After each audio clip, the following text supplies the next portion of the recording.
For the majority of my life, I ran away from my feelings. I learned as a little kid, early on, since the age of 10 years old, every time I felt hurt, every time I felt any type of way, I would hit myself in the face.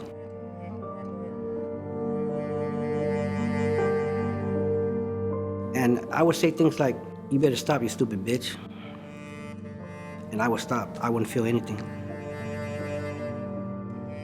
Whoever the meanest dude was that was getting out of prison at the time, that was gonna come into my mother's life and control the flow of narcotics, that's who the boss was at Mom's house.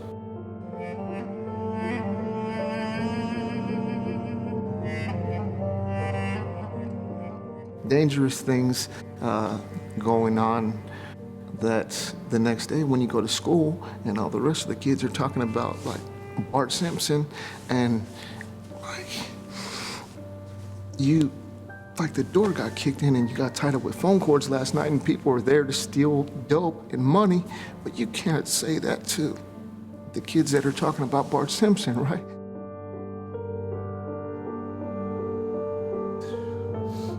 I was physically abused and sexually abused as a kid, and I never told anybody. Going through that as a kid, when you just have people let you down, especially when you try to express to them a situation and they don't get it or they take it serious or whatever. But the way to express that was not to express it, but just go through living life violently. That's what it was.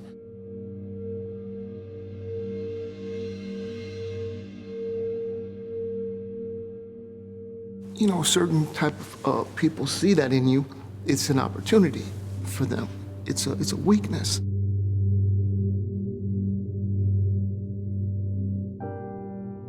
You know, everybody on my mom's side of the family would talk garbage about him in front of me. You know, call him a loser, a deadbeat, he's no good. And they would use a lot of cuss words when they said it. And then every time I got in trouble, they'd tell me I was just like my dad. So all those things coupled together, yeah, I feel shame. Not only for the things that happened to me, but for things that I've done as well. The fact that I haven't seen my son, who I had custody of since he was born, and at 6 years old, I had to leave him and go to prison because of my bad decisions. And here I am giving him trauma. I passed on the trauma.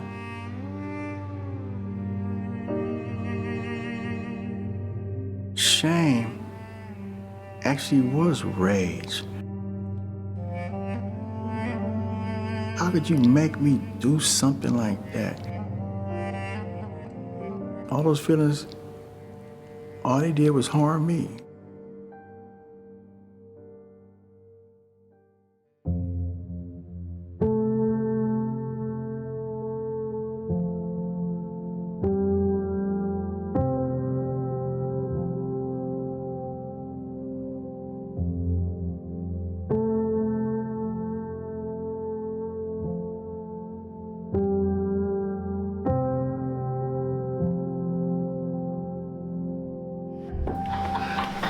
Hey, man, good to see you, brother. Oh, man. How you doing, right? Good, bro. Oh, man. When I saw Lawrence and Paul, woo, we met in the circle. We met in the silence. I was at Folsom State Prison, and they had just let us off of Fish Row, and I just ran out to the yard. It was like overwhelming because you saw all these inmates, people working out, people arguing, people playing dominoes. Then I saw this trail of like 5 white people walking in a single file line, like moseying through. And they go to the Greystone Chapel, the church. I'm like, what's going on? And I was curious, so I walk into the chapel, and the inmates, the men are setting up chairs in a circle. And then I look at the yard, it's chaos. I look inside of the chapel, it's peace and like this ritual and serenity. I look outside at the yard, and I look in the chapel, and I say, okay, this is where I want to be.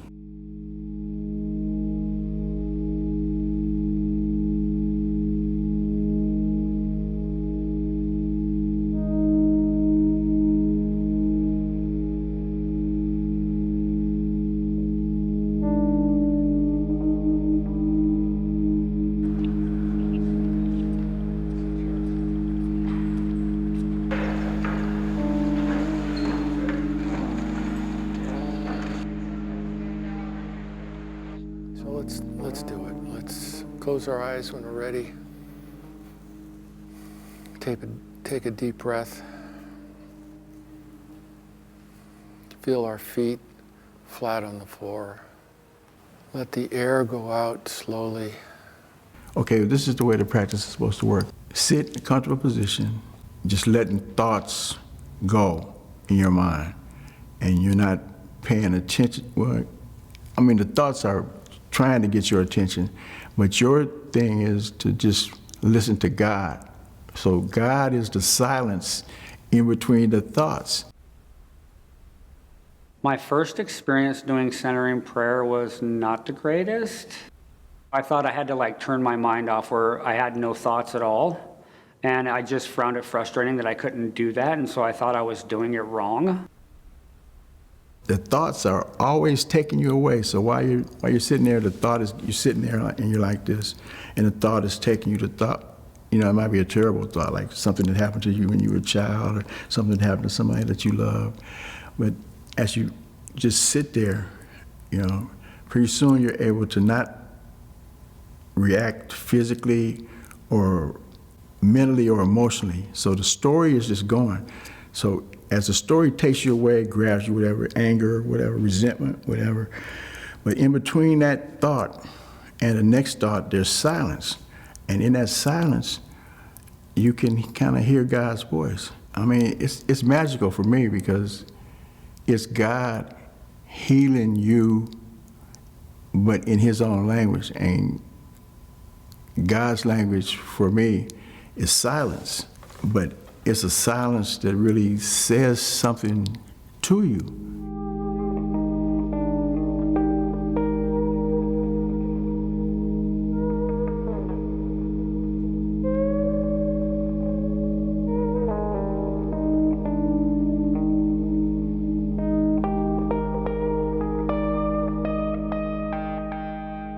After the silence, after we sit for a number of minutes, Ray introduces the subject.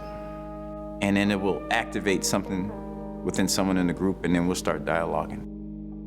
We'll have a topic, shame or guilt or love or forgiveness. That day, he was speaking about shame. And it really struck me because I've done a lot of self-reflection. I've done a lot of groups in prison, self-help groups in prison, and this is a topic that we don't speak about more. We go around shame. We talk a lot about the actions, but we don't talk about why. And I really sat there and I listened to him about shame and the emotions of shame and how it affects our life. And it was the first time I heard it, and I wanted more. And I just kept coming. What's the most difficult topic? I think the most difficult topic for all of us is toxic shame. Not only did you do something bad, but you are bad. You know, you're just a bad person. It's dark. It's very, very, very painful. I've sat calling myself meditating and tears just running down my face because of not only what I felt towards myself, but the harm I've done to others. Yeah. Because I didn't know how to deal with what was going on within me. I started seeing the childhood traumas that I didn't even realize were there in the first place. And so that was kind of like scary, like Josh was saying, it's scary because it's like, man, what do I do with this? Mom and Dad are arguing. There they are in the living room arguing. And so I was scared to death. I still remember that fear. And I remember that fear every time something comes up. I hate violence. I can't stand violence. And I became violent. It continued to fester and fester and fester because I didn't know how to address it. I didn't know how to be who I was supposed to be. And I start trying to build a callus over that, over those emotions, start trying to use anger, hatred as a way to control my own emotional content. What I realized after years and years of wrestling with those tears, those uncontrollable tears, is just grief. I never allowed myself to experience the grief of domestic violence or the grief of, familial suicide, or, you do things to people that haunt you. Decades later, you start to feel like, I've forfeited my own soul, some of the stuff I've done to people. So I know what it's like to run away from that grief, run away from those emotions. I just don't want to live like that anymore.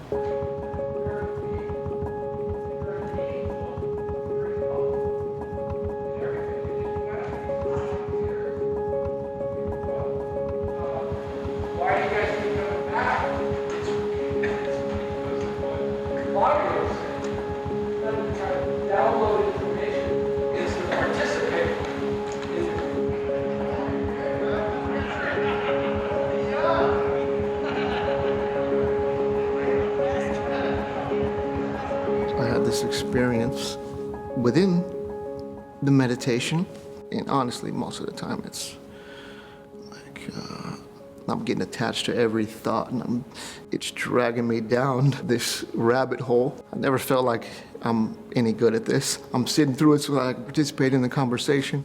I don't know when things kind of shifted. I did have one experience of like just feeling like a tenderness. Every day you're doing push-ups and this so that you can be like tough, so nothing can get to you. You know, the state of California tried force for 20 years and it didn't work. But like that tenderness, that feeling like saying you're okay, man. You're all right. You're not. You're not that bad a guy, man. Even if you've done some bad stuff. And look, everybody in that circle, like, shit, everybody in the world needs to feel a little bit of that, man.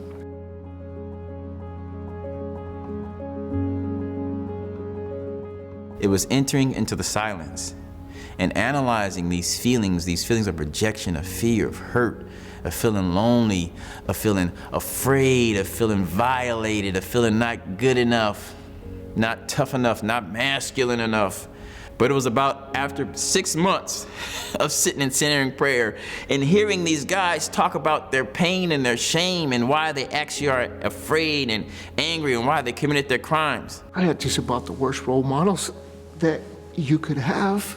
Like when I look in my toolbox, man, I got one tool, and that's to not feel vulnerable because I'm being aggressive. And so now you're on defense and you're vulnerable, and now I don't feel like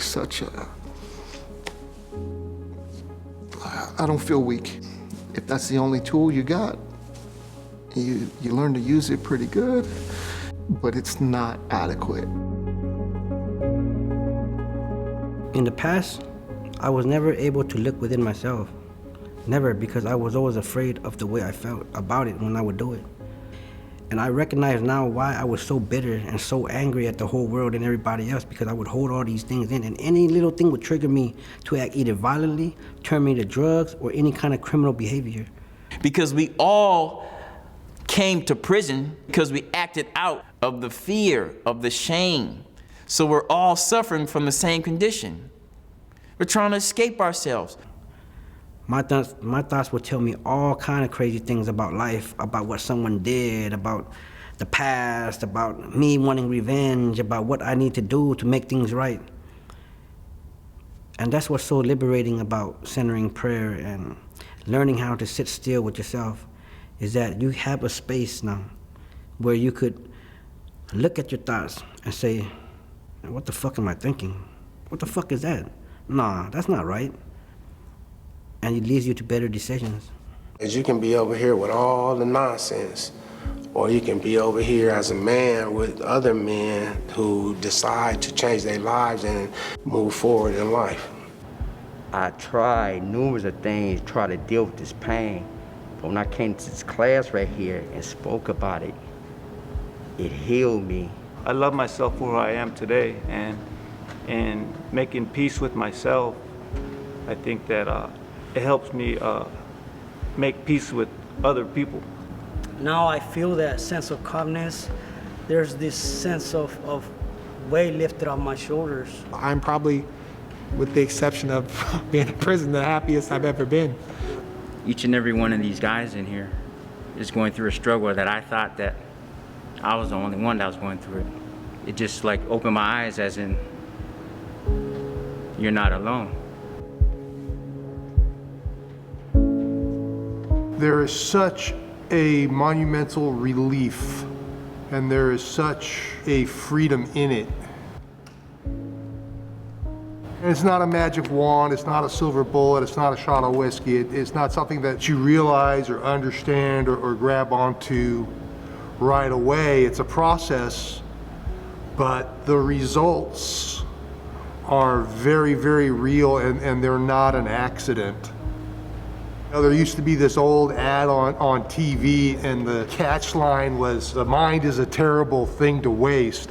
Well, in my case, you could drop the last two words. You know, mind is just a terrible thing. It's like one horrible memory after another horrible memory. And then by doing this process, I finally realized, you know what? Those thoughts aren't me. That's the junk that I've picked up over the decades, and I can let that stuff go. And I can start putting that stuff in its rightful place. And I can start tapping into much more important things like faith, hope, love, joy, courage, wisdom. You know, they're all in there, and it's funny, they all have their own language, and their first language is silence. And that's just the craziest thing. That would have never occurred to me prior to tapping into this thing.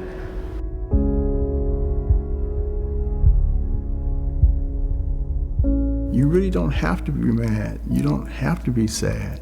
You know, I mean, that's the normal reaction, but you get a chance to choose your own reaction. But as you're sitting there in silence, and the silence is healing all of that, the stuff that would just make you, that would turn you and twist you, it doesn't turn you and twist you anymore. And then you can, I guess, make a conscious choice of how you want to respond.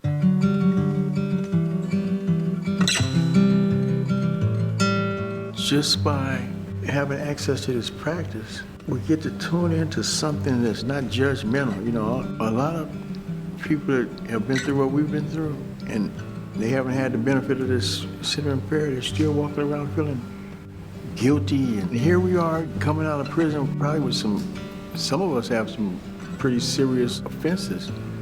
But we're not looking down on ourselves, and we're not looking down on other people in our position. We're not looking down on anybody that's going through anything, because we're realizing that circumstances had molded that behavior, but it molded that behavior while we were asleep. But now we're back awake, but we're not driven by, like we were saying, that false self, something, the ego that wants to prove something, that wants to, we just want to experience the joy of living. And just by having that intention, our life turns beautiful. What do you call that thing? A paradigm shift, where you think the whole world is against you. And now the whole world seems interactive everywhere I go. But all I see is like goodness and people enjoying life. And before, my life was based on how much what I had, material shit, you know, cars, clothes, females, all this. And that stuff is not important. What's important is the relationships. Man, you don't know.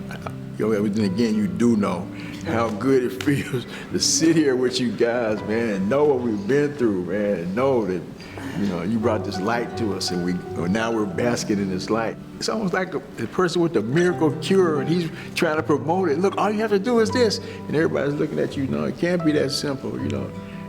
But it is.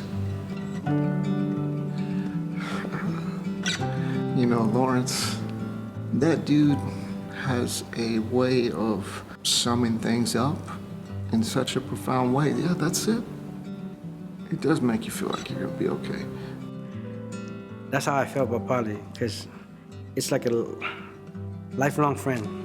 We built such a bond, you know, like in centering prayer. We built such a bond in the yard and in the youth diversion that it's indescribable, because you go through things in prison that people out here don't understand. You go through the depression, you go through the anxieties, the bitterness, and it's only what they can understand.